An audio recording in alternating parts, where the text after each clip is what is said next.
Cardano just got invited to Europe's biggest tech party, and almost no one even noticed. So when I stumbled on this story, I kind of felt like I'd uncovered a secret plot twist that could change Cardano forever. So I'm sitting there one morning, kind of sipping my tea, skimming through crypto headlines, and suddenly I see Cardano and European Union in the very same sentence. Now, my first thought was, wait, did I read that right? Cardano, the cryptocurrency, or blockchain, tangled up with some big EU initiative. Now, it sounded dry at first, like some obscure regulatory thing, but something told me that I needed to keep on reading, and I'm glad that I did. Now, what I found possibly is one of the biggest real-world plays that Cardano has ever made.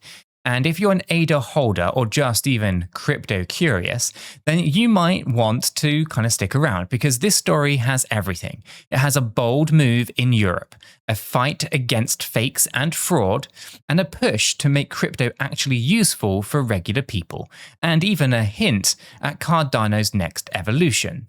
By the end of this video, I promise you're going to see Cardano in a whole new light, and you might just be as excited or even a little shocked as I was. Alright, let's back things up. What did I actually find? With the headline, it mentions something about a digital product passport and Cardano being at the center of it. Here was the deal. Right, the European Union, it's rolling out what's basically a passport for every product. Now, I'm not even kidding here, right? Just imagine, every gadget, every appliance, maybe even your next pair of sneakers coming with a digital profile that tells its entire life story. How long it's supposed to last, how you could repair it, how eco-friendly it is, where all of its parts came from. It's the whole shebang. So it's kind of like, Carfax report, but for a kind of nutrition label or even a nutrition label, but it's for everything that you buy. Why? Because the EU, it wants to crack down on waste and fraud and make sure that you know what you are buying. So I'm reading this and I'm thinking, okay, that's pretty cool and all that, but where does Cardano really come into the fold? And then I see it. The Cardano Foundation announced that it's contributing to this digital product passport rollout. I was like, what? So Cardano, this is the blockchain project famous for its slow and steady academic approach, wants to be the backbone of an EU-wide system to track every product's life cycle. It's pretty huge, right? So I had to kind of pinch myself. Usually we hear vague talk about blockchain in supply chains or track and trace, all kind of buzzwords, right? But how often do we see a major government or a union like the EU actually trying to implement something like this? Apparently, the answer is now, and Cardano is raising its hand to help. So here is how Cardano fits in. These digital passports, they need a place to live. A place where all of that product info, the origin, the travels, the authenticity, the sustainability scores, it has to be stored so that it can be, not tampered with. That's kind of where Cardano's blockchain could shine. Now, Cardano's ledger is immutable and transparent, meaning that once data is on there, you can't mess with it, and anyone with permission can verify it. Now, the Cardano Foundation basically said this: hey, EU, we've got this ultra-reliable decentralized database that can give you verifiable product journeys. Think record continuity, immutable audit trails, and privacy-friendly transparency at every step of a product's life. Let me break this down in a fun way. Imagine you buy a fancy watch, right? It comes with a QR code, you can scan it, and boom, a whole history pops on up. Now it says that this watch was made in Switzerland at XYZ factory. It traveled through various different warehouses. It's made of these materials. It has durability score of 8 out of 10. And by the way, when it dies, here's how you can recycle it. And because this info is on Cardano's blockchain, you know that no one along the line could have actually altered it. The verifiable origin box ticked and checked. You know that it's not a knockoff, counterfeit prevention, for the win. No shady seller can swap it in a fake one because the chain of custody is right there on this immutable ledger. And the ESG claim verification, well, that's a fancy way of just saying that if a company claims that we're super eco-friendly, then we plant a tree for every watch, for example, well, that claim can actually be proven or disproven by tracing the data on chain. There's no more greenwashing lies, because the receipts, or the lack thereof, are actually out there in the open. So I'm piecing this together, right? Two things kind of hit me. One, this is exactly the kind of real-world use case blockchain nerds have been dreaming about for years, and it's happening here with Cardano. And two, Cardano might actually be perfectly positioned for this, which is wild because it often kind of gets flack for being too slow, right? But here, slow and steady means thorough and secure, and that might actually win the race. Now, the EU isn't going to trust any old crypto project, right? They want something that is secure, can handle a huge workload, and isn't under one company's control. Now, Cardano's like, yep, that's literally what we are built for. What's also really interesting is that Cardano has been inching towards complete decentralization on its own, right? We're already kind of working on digital identity platforms, called Veridian, right? Sounds a bit like a superhero, right? I know, but it's basically a way to give you, me, or even a product a secure digital ID on the blockchain that, well, you can control. And this could actually fit beautifully well, right? If every product has a digital passport, you might also need a reliable ID for the companies making those products, or for us consumers when we're actually doing things like claiming warranties or even proving ownership. Cardano's team is kind of thinking ahead here. They want a unified blockchain-based identity framework for managing credentials.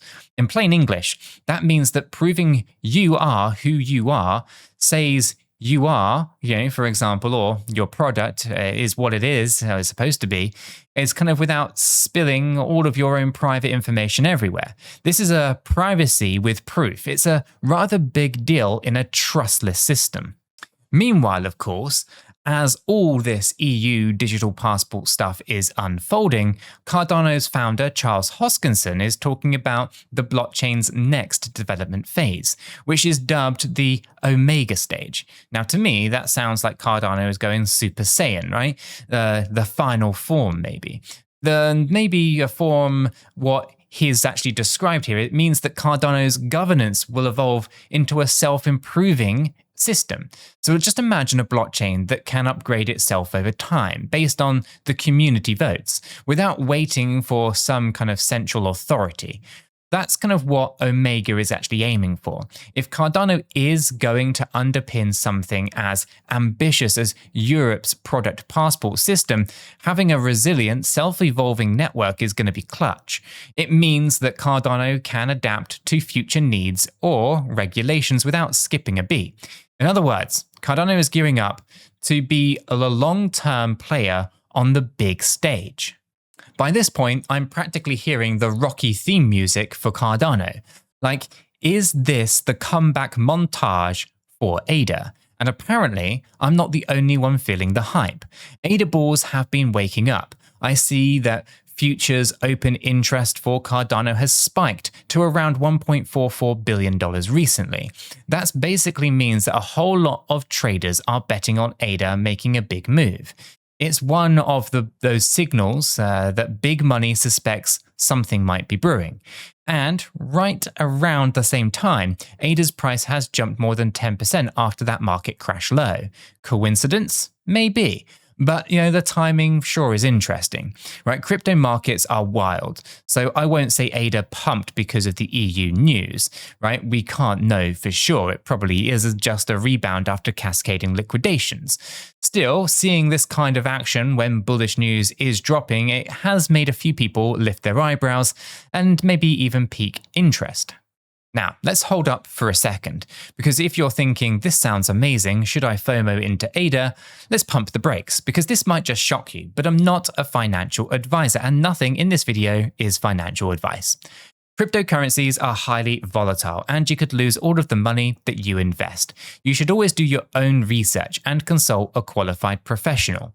After all, your investments are entirely your responsibility, and you should know that nothing is ever guaranteed when it comes to investing.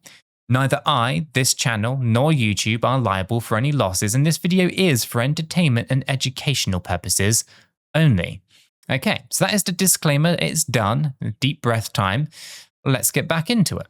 The point is that there's real development and real adoption in the works for Cardano right now. And it's not just the EU thing either. Around the same time, the Cardano Foundation also put out a roadmap for the next phase of Cardano's growth, focusing on, beefing up stablecoin liquidity, decentralized finance, DeFi activity that is, and bringing real-world assets onto the chain. Now, Cardano is basically saying, hey, we don't want to be the sustainability or just be the sustainability and identity blockchain. No, we want to be a DeFi and fintech powerhouse too. Now, as part of that plan, the foundation announced an 8-figure allocation in ADA to support liquidity for Cardano-based stablecoins. Now, 8 figures, meaning tens of millions of dollars worth of ADA. Now, it's now earmarked to help out stablecoin projects in the ecosystem. So why stablecoins? Well, it's because you can't have a thriving DeFi scene without good stablecoins sloshing around. Now, stablecoins are the grease in the gears, right? They make trading and lending on a platform smooth by holding steady value when everything else is swinging up and down. Now, Cardano basically said, we're going to put our money where our mouth is to jumpstart this. Now, Charles Hoskinson called it a strong beginning, noting that more will be needed for long-term growth. So this isn't just a one and done deal. Now, this is the part in the story where I realized Cardano isn't just quietly working on one thing. They are pushing, or at least it's pushing, I should say, on multiple different fronts all at once.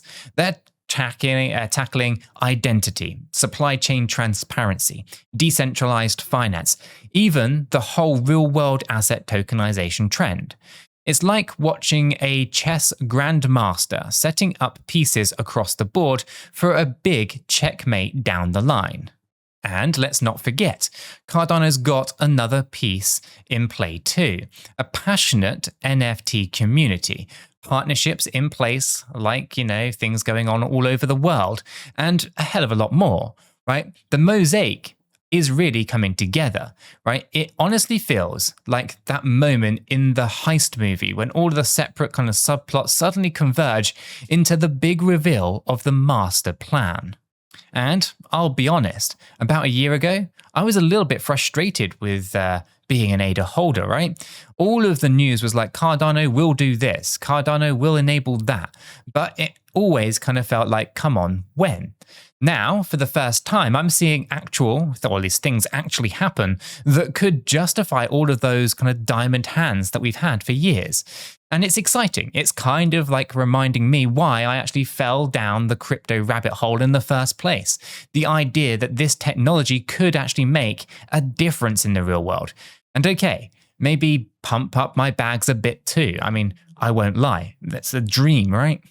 Now, of course, I do have to stay grounded, right? It's still very early days in all of these initiatives. The digital product passport system is just starting to roll on out, and Cardano's tech, from stablecoins to identity to everything else, has to prove itself. There might be delays, there will surely be skeptics, and who knows, maybe the EU decides to go with a more centralized solution the last minute, for example, right? But the difference now is that we'll have actual metrics and developments to watch for, not just promises. So we're going to see if an EU pilot uses Cardano. We'll see how the stablecoin liquidity boost affects DeFi activity, and we'll see how far Cardano's decentralization can go as Omega comes into play. In short, the next year or two will be very telling. So, what's the big takeaway here? Well, for me, it's that Cardano is done playing in the kiddie pool, right? They're actually stepping up to the big leagues, right? We're talking European Union level big. right? They are positioning themselves as the solution to real, tangible problems like counterfeit goods, supply chain transparency, and climate accountability. Now, that could massively change how people perceive Cardano. It's not just an experimental blockchain anymore. It might soon be that network that securing the info on my new fridge, or the reason that I know that my sneakers are not fake.